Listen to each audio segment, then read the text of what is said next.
TXHSGBB.com presents Talk to a Coach Friday in this quarantine edition. And here we got another coach for this week, and it is Coach Heather Hohertz from Brownwood. And Coach, as we mentioned before this video, how are things in Brownwood? First of all, thank you for having me. Mm-hmm. And they're very boring at the moment. Very eager to get back in the gym, that's for sure.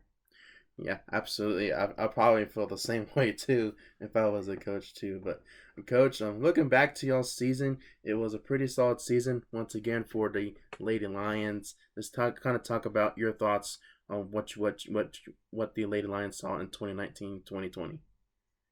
Well, we started with a schedule that was pretty tough, which I knew was needed because of our district and how tough our region was. We had some up and downs. I just thought we were pretty inconsistent on the offensive end, which led to some close losses that we had. We had a disappointing first round exit to a good Decatur team, which is obviously disappointing. And you always want to go farther in the playoffs, but for the most part, 19 wins. You can't beat that, but we really wished we could have advanced a little farther in the playoffs. Absolutely, yeah, and that by district round has just been so tough for the past few seasons for y'all. And but looking in the past here for a moment, whenever you first took this job, and since Brownwood has been so consistently solid so far and making the playoffs every single year, whenever you first took this job, kind of talk about how did the program looked prior to you taking the job. I started in Brownwood 08, 09. I was a freshman and a varsity assistant coach. Mm-hmm. And prior to me getting there, they had won 8 games, I think, in 3 years combined and never made the playoffs ever in the history. I took over in the 09-10 season, and, that's I've been there for 10 years, and we've made the playoffs every single year since I've been the head coach. Mm-hmm. And absolutely, kind of talk about the buy-in that you saw from the girls whenever over the course of those 10 years, and saying that this could be the playoffs is what could be a consistently path that they can take within the program. Well, observing from when I played at Howard Payne, the program, and then when I did my student teaching, and then my first year as the freshman coach there, I saw that the talent was there. I thought the discipline lacked, and just pushing the girls to the next level. So I made a relationship with them on and off the court, and really got them to buy into what I wanted them to do. And it's kind of just played over for the last 10 years, and it's been really fun to watch because Brownwood's not known for girls basketball. Most everybody knows Brownwood for football. So Mm-hmm. it's been pretty cool to see the evolve the last 10 years of people now look at Brownwood and be like, oh yeah, their girls basketball team is usually pretty good year in and year out, and they'll play hard, and they'll compete. Yeah, absolutely. And you mentioned being at Howard Payne.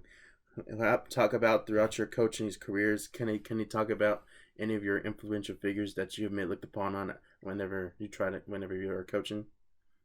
Oh yeah, definitely. My mom started coaching me when I was in second grade for little dribblers, and she kind of just started the whole process. And then I went to high school at Pretty, and I had the same coach from sixth grade all the way to when I graduated. And Lance Campbell kind of really stepped it up a notch, and teaching me how I needed to work hard and to be successful, and how to achieve our goals.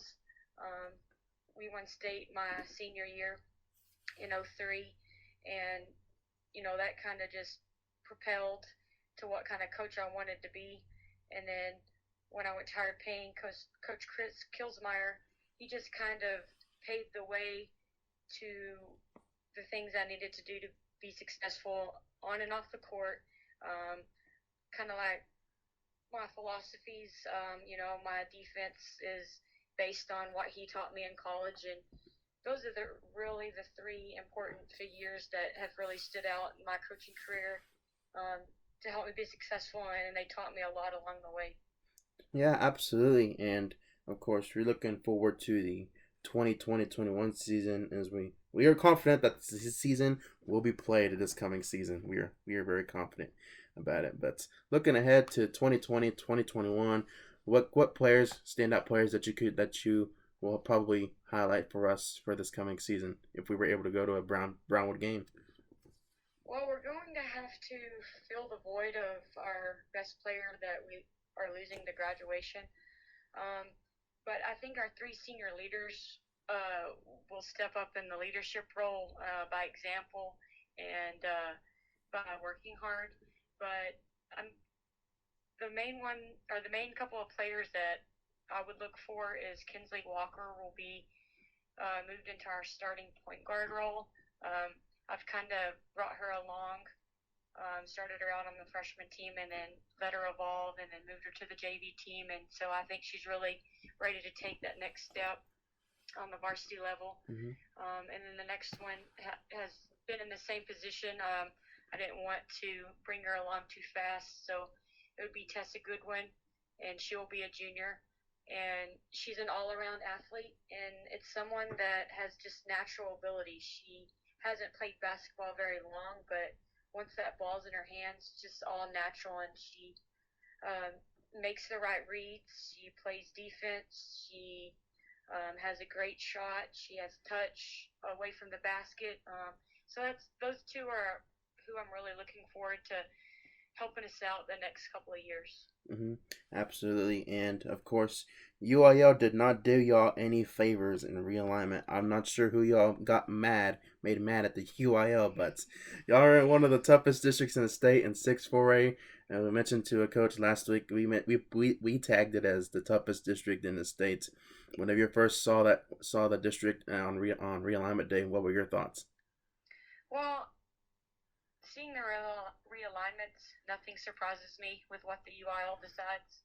Um, we were in a tough district last year. We have two of the same teams that we had this past year, and so you add two more teams that made the playoffs and are moving in from different regions, and it'll make for a fun district. You're not going to be able to Mm-hmm. have an off night, and it's going to be a battle to see who wins the district championship. Mm-hmm.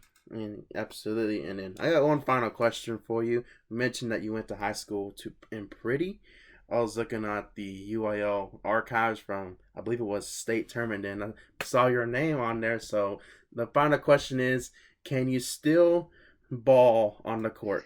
Well, I'm getting a little older in my day, but I still get out there and when I'm needing to get something accomplished against the girls and my Mm-hmm. JV's not cutting it, I'll jump out there and play against them. So I guess you could say I still got it a little bit. Well, Coach, appreciate you hopping on and joining us. And yeah, we hope to catch a late line game for this season. Sounds great. Thank you for all you do for girls basketball.